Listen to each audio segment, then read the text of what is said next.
just become a servant. You remain a servant. So we trying to get our people out of that mentality because our people think we ain't nothing but homeborn slaves, as the scriptures say. Bring it out. See, the Bible is truth, and the Bible is your history. Don't let no one tell you the Bible is a white man book. The Bible is not a white man book. The Bible is a tool that the white man used to oppress you.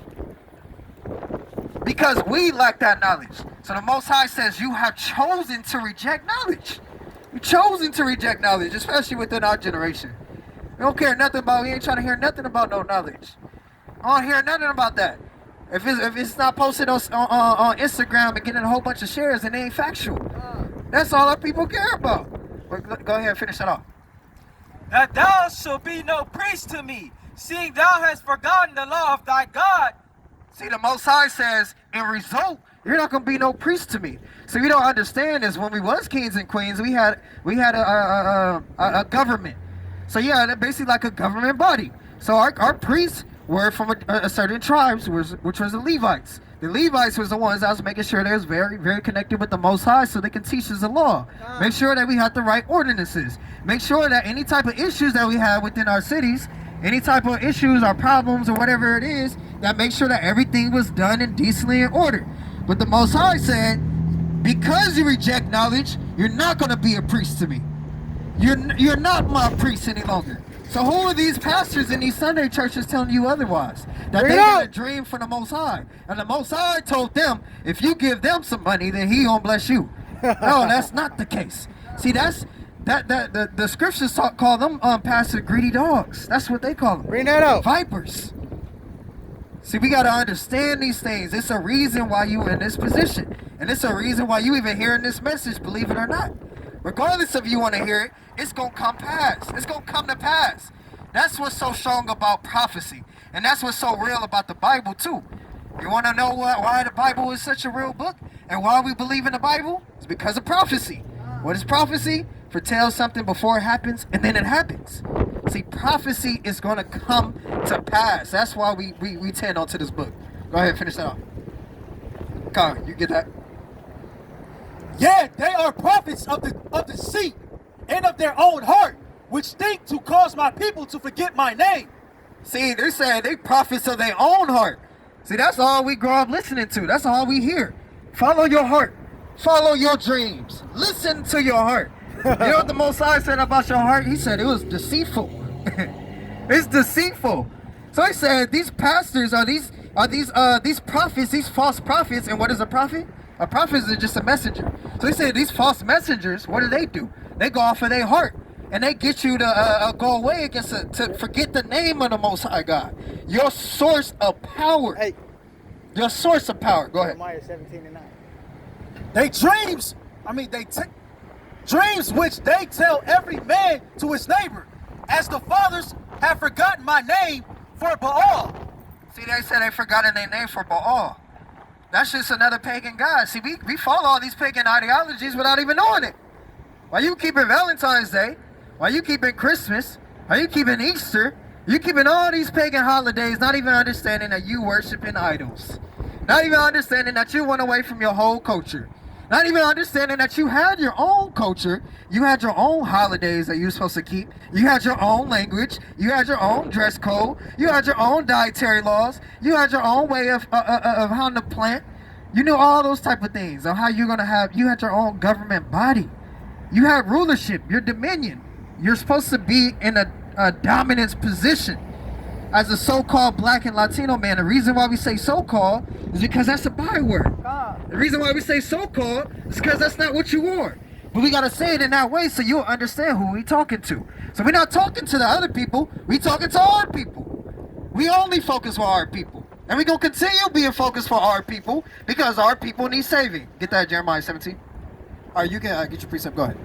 Go on. Matthew chapter 10, verse 8. Heal the sick, cleanse the lepers, raise the dead, cast out devils. Freely ye have received, freely give. God, so we freely give. See, true healing is when you see your people get out of them demons that we have, them spirits that we have on each other. So when I walk down the city and I got to worry about my own brother trying to oppress me, then that's the spirit that's on him. Something within my brother's mind is telling him that he needs to say something to me in order to demonize me. He needs to say something to me in order to bring me down. He sees some type of what's the word for it? He sees some type of opportunity in order to bring me down. Without even knowing, him trying to oppress me is him oppressing his own. Bring it out. He pressing his own self. See, that's Where you from, nigga? That's that post-traumatic slave syndrome. Slave syndrome. It's in you. So we trying to get our people to lock out them chains because them chains is there. Get that Deuteronomy 28:48. You could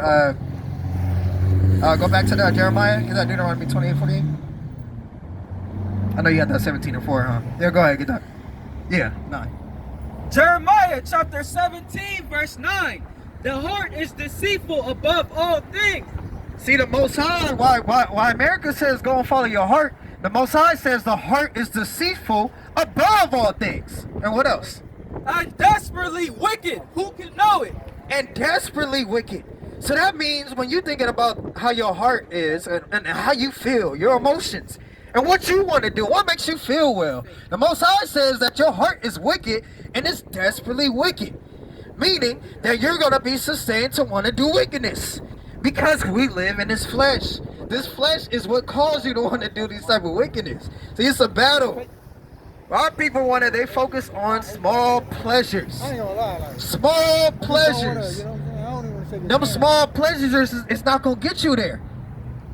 See, when Christ had his disciples, another word for disciples, discipline. They had discipline. So you got to have discipline. Life teaches you about discipline.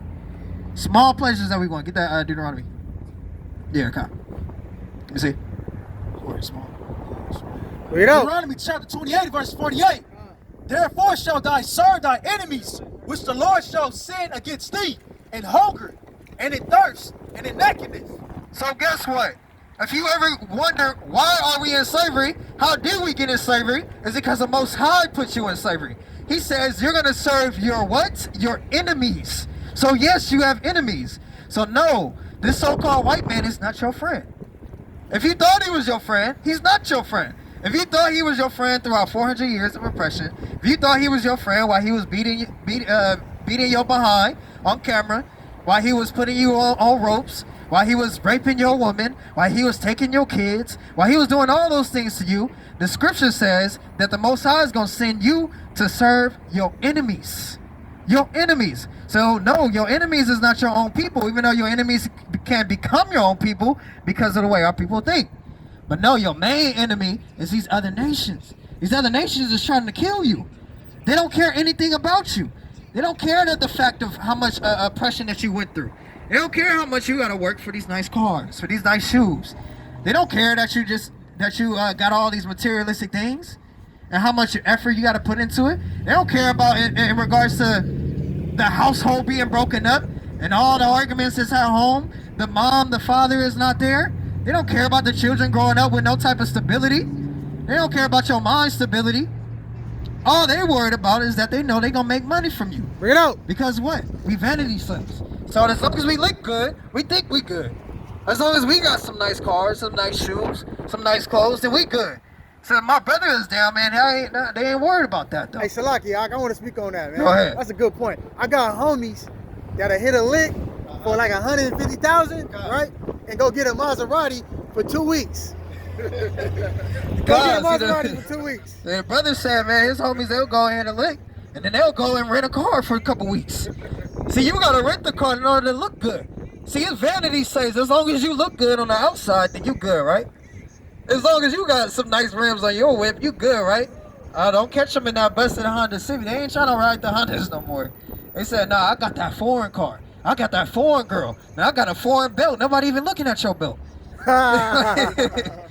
got the foreign shoes. See, everything. We are just vanity slaves. Vanity slaves. But go ahead and start that over. Praises. All praises. Therefore shall thy serve thy enemies, which the Lord shall send against thee, in hunger, and in thirst, and in nakedness, and in want of all things. See, the Most High says you're going to serve your enemies in want of all things. So that means that you don't have anything for yourself. That means that you have to serve your enemy in order to get something. That means you don't have no type of source of food. You don't have no source for anything. No source of water. You go to your oppressor for one of all things because you are his what? You're his servant. You're his servant. Another word for employee is servant. Another word for servant is slave. That's You're right. still a slave. Regardless of your position within your company, you're in a big corporation. Regardless, you still a slave. And we're not going to get out of this captivity until we start reasoning and going back into the scriptures to figure out how in the hell do we go from a royal people to people that is slaves. Give me that homeborn slave. You could give me that homeborn slave. You got Jeremiah that, 2 and 14. You got that Job 30? Jeremiah 2 and 14. Yeah, Jeremiah 2:14, and give me that Job 30.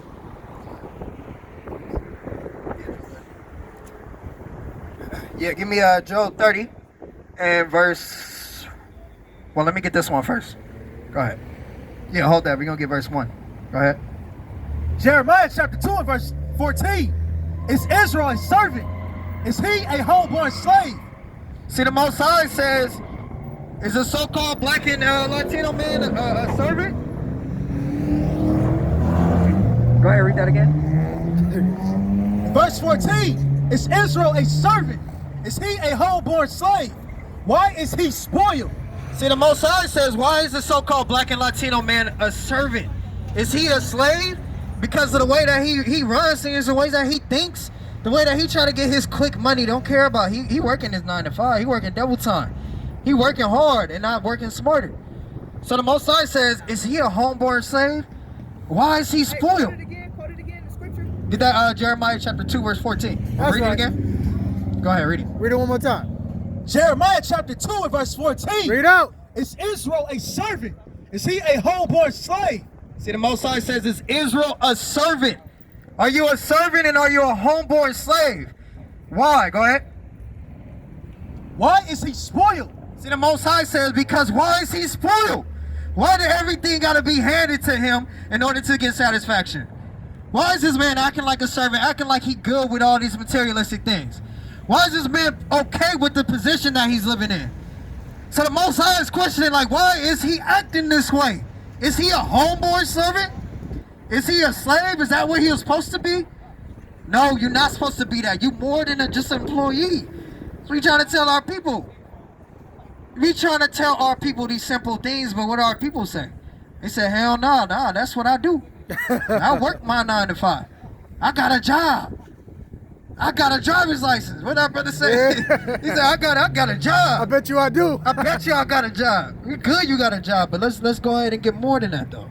Everybody got jobs, but we trying to sustain. It's not about having a job. It's about what you bringing back to your people. We nation building. That's what we trying to do. Nation build. Go ahead. Oh yeah, go ahead, read that. Oh, you already read that. Joel 30. Go ahead.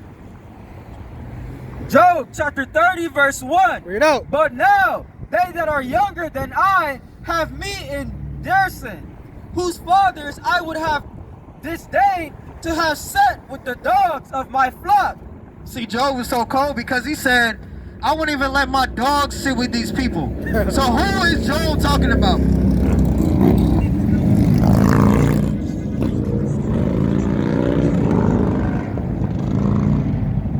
Give me So who? Go ahead and read that again. But now they that are younger than I have me in Darson, whose fathers I would have disdained to have set with the dogs of my flock. See, Job was talking about the other nation. You say Esau? He said, I won't even have my dogs sitting with these people. So that shows the power that what it used to be, how things used to be. See, in Ecclesiastes, it says that the world is all out of order. He said, I seen something on earth I ain't never seen before. And what is that? That's the fact that our people don't have dominion no more.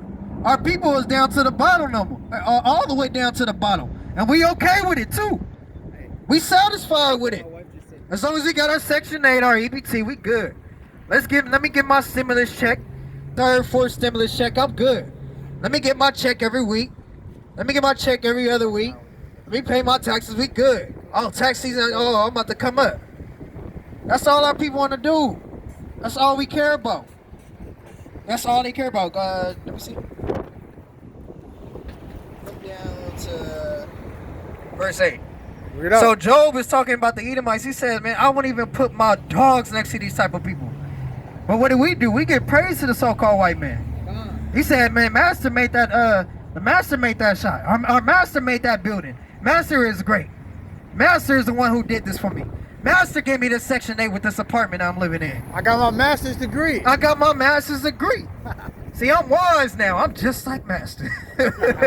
See, I'm just like Master, man. See, I went to his university. Right. I got his understanding. Right. I eat his food. Right. I dress with his clothes. Yep. And I'll shave off my beard so I look like Master too. That's right. I love Master. They love Master, right? And once you start talking about the white man, then our people, man, they get offended right away. This is was listening until I said the white man. She rolled it up. You can't talk about my You master. can't talk about our Master, and that's what's called with Psalms 120. Read that real quick. Hold that. Psalms chapter 120 verse 7. I am for peace, but when I speak, they are for war. See, David said, I'm for peace, and that's what we are. We for peace. We giving our people peace. But for some reason, when we speak, we cause some type of war, some type of turbulence for our people within the mind. See, our people, as soon as you tell our people we great, they say, what about the white man? What you mean? As soon as we tell our people, you're not supposed to be oppressed. You're not supposed to be in that position. You're supposed to have dominion. You're supposed to have rulership. I said, nah, me? Nah, I ain't supposed to have that. Bro, I gotta go to work. I gotta go to work. Let me clock in, bro. I gotta go. I ain't trying to hear none of that. See, our people, that's it. So, David, read that again. I am for peace, but when I speak, they are for war. You said, but when I speak, they are for war. Because our words cause war. Our words is so. See, words can move a mountain. See, why people, we don't understand that we came together and just had a conversation, and that we was able to become unified, that our people can actually do something. But no, our people ain't trying to do nothing. But you know what the white man does, though? He's what is it? Strategic on the way he does these things. See, any type of big revolution, our revolutionary, he destroy them and he embarrass them, and he makes sure you know about it too. He makes sure you know about what happened with them. So just in case you got an idea that wanted to rise up against me, then he said, man, you know what happened to him back in the day? You know what happened to all your leaders? Don't you dare speak up against me. That's what the white man told us. He said, I dare you to speak up. I dare you to stand up. See, that's what the white man does to us, and that's why we in a state of fear. But we not knowing that, we just curse. It's a curse. So the Most High said in Deuteronomy 28, he says you're gonna have a what is it? Verse 25. Give me that. Deuteronomy 28:25. You can hold that. 28:25. See, the Most High gave us curses. So our people is a cursed nation. If you don't think your people is cursed, then something must be wrong with you to feel like that this is how we're supposed to be for our children. We curse. You got it? You got it? 28:25. I mean, you go. Yeah, whoever get it first. No, you good. Go ahead. Deuteronomy chapter 28 verse 25. The Lord shall cause thee to be smitten before thy enemies. Thou shalt go out one way against them, and flee 7 ways before them, and shall be removed into all the kingdoms of the earth. See, the Most High, he scattered you. He scatters you across the 4 corners. So when you look at different cultures, different countries, we see our people is there without even knowing it. You think that just a black and Latino man lives in America? They all across the world. And they getting oppressed the same way. Not even knowing that the Most High said that you the salt of the earth. So therefore, that means there's more of us than them.